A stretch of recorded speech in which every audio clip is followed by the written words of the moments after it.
Good morning, class. How are you today? Before we start with our lesson, let us pray first. Okay, so anyone who can lead the prayer? Okay, Mark.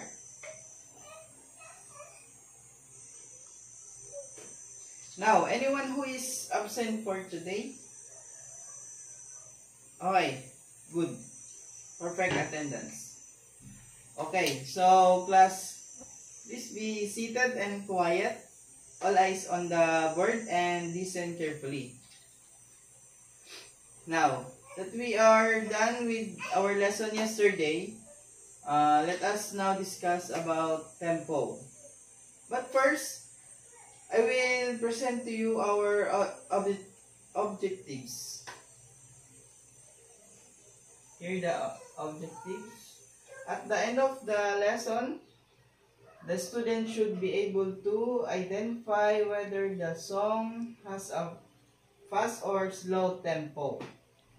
B is the show enjoyment and participation and music activities, and demonstrate understanding of tempo through rotate body movements. Yun. Let's listen to different music and find out how tempo sounds. This is the first one. Okay, so how's the music makes you feel? Tell me.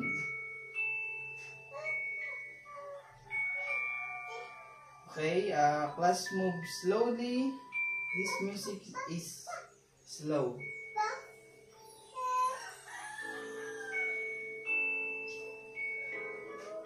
Next one is the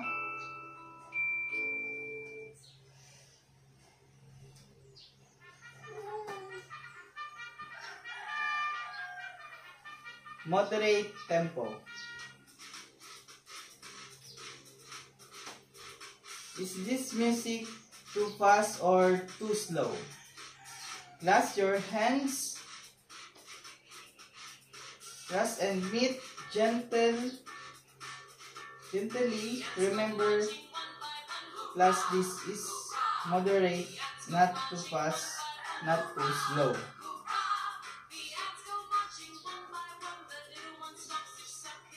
Next one is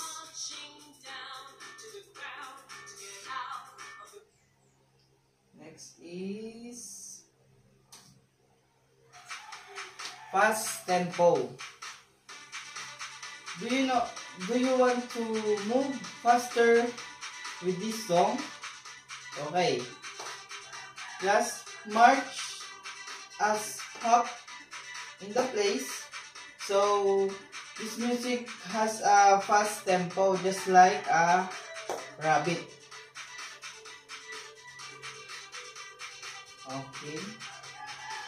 Okay, so who among you can match each flashcard with the correct tempo? Okay.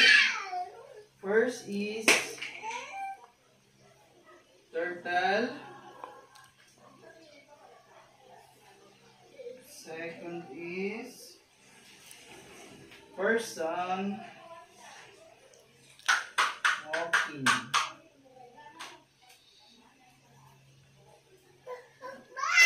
Third is rabbit.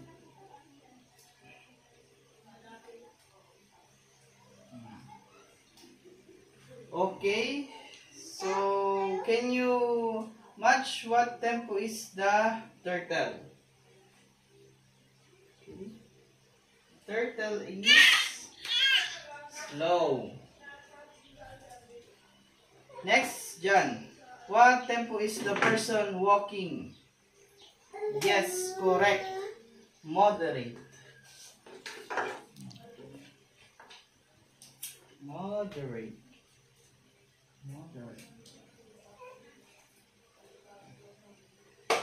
Yes, next, lastly, what tempo is the rabbit Yes, the fast tempo. Fast tempo.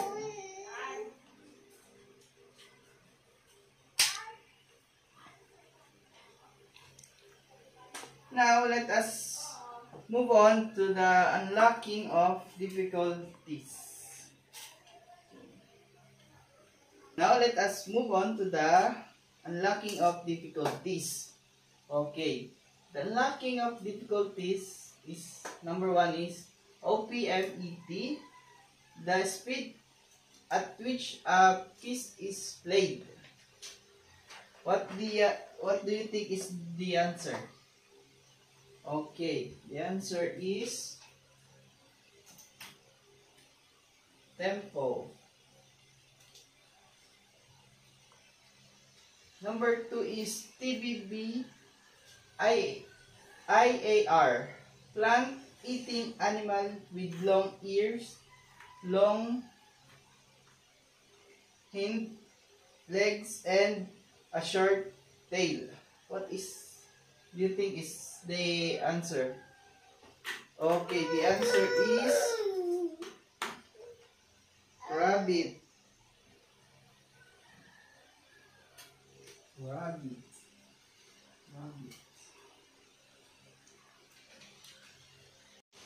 The third is TERAOMDE, a tempo that is neither very fast or very slow, falling somewhere in the middle. The answer is moderate.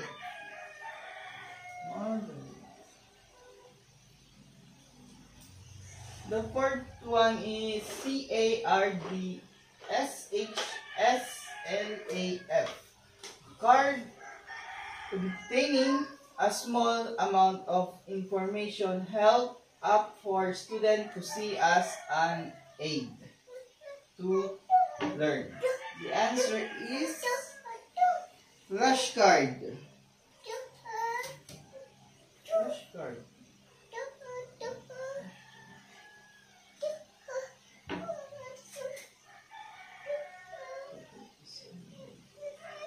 The fifth is LETRUT, a slow-moving reptile enclosed in a skin or leathery dome shell into which it can retract its head and thick legs. The answer is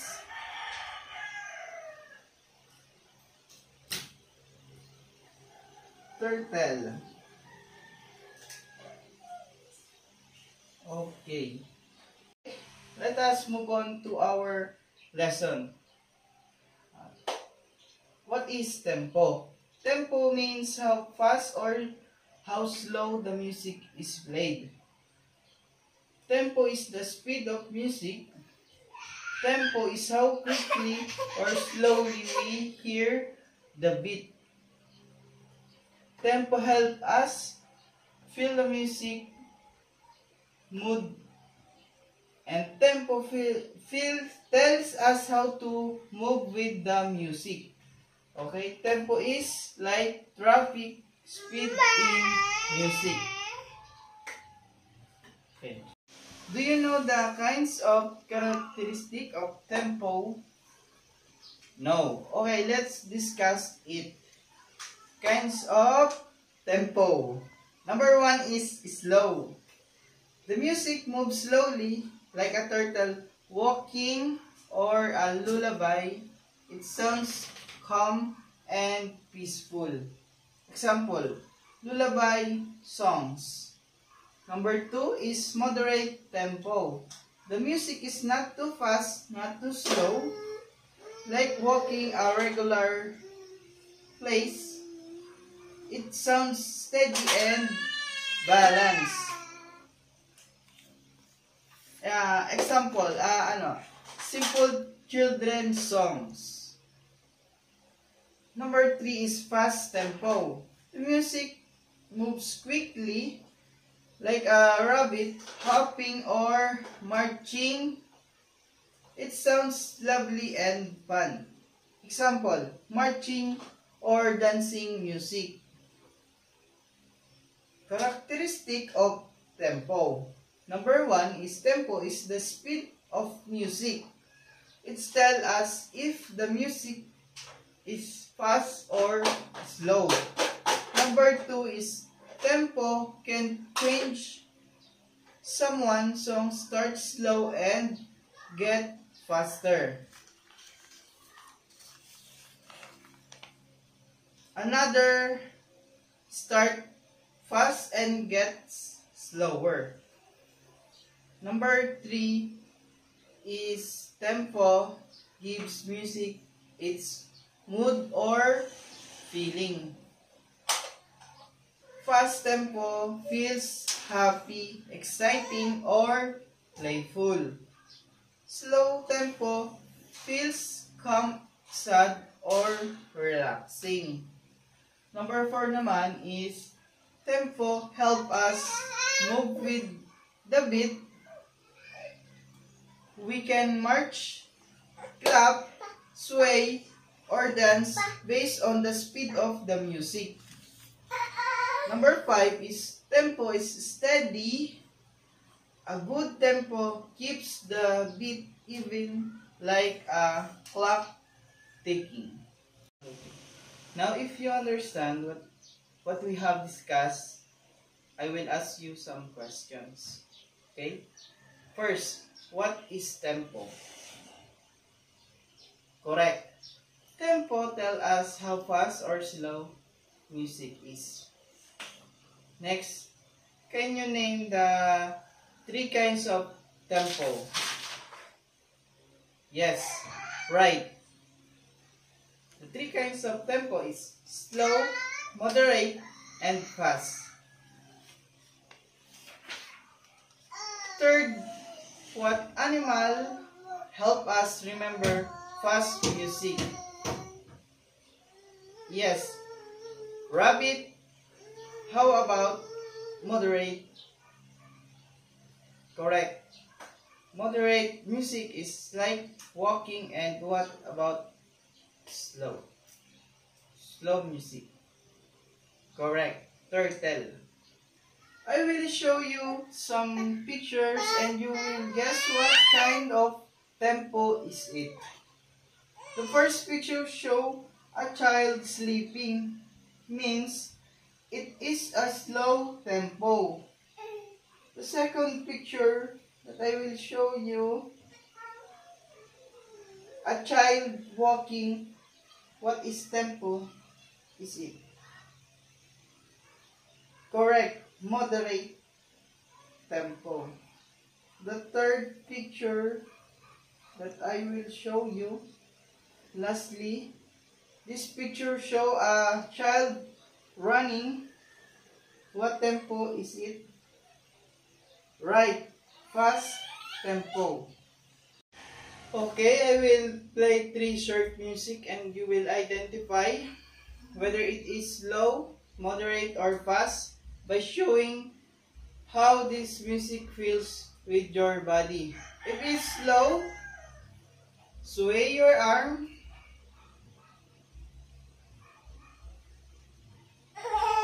If it is the moderate, take regular step. And if it is fast, do a fast marching. Okay? I will show the first. I will play the music. What tempo is this music?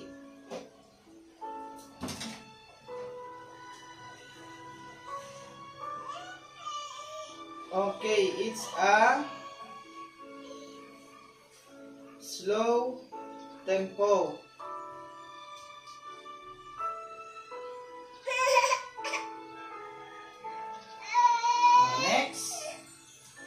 Next music.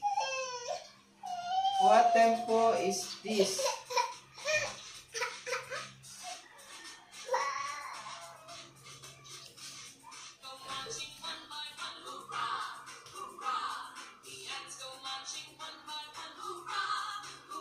Okay, it's moderate tempo.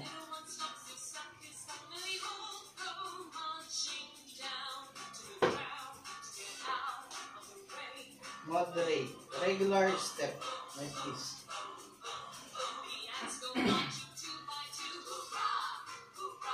The third is that I will play is what tempo is this?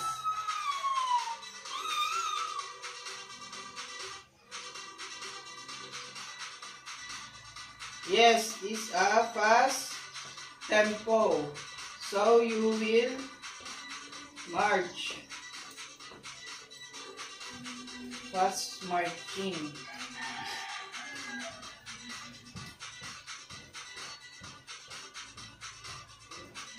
Okay. So, how did the music make you want to move? Yes. By the letting your body feels the music and moving together with it. For your last activity, I will give you a worksheet and please follow the instruction first. If you have any question, you can ask me. That's all for today. Class, see you in next meeting. Goodbye.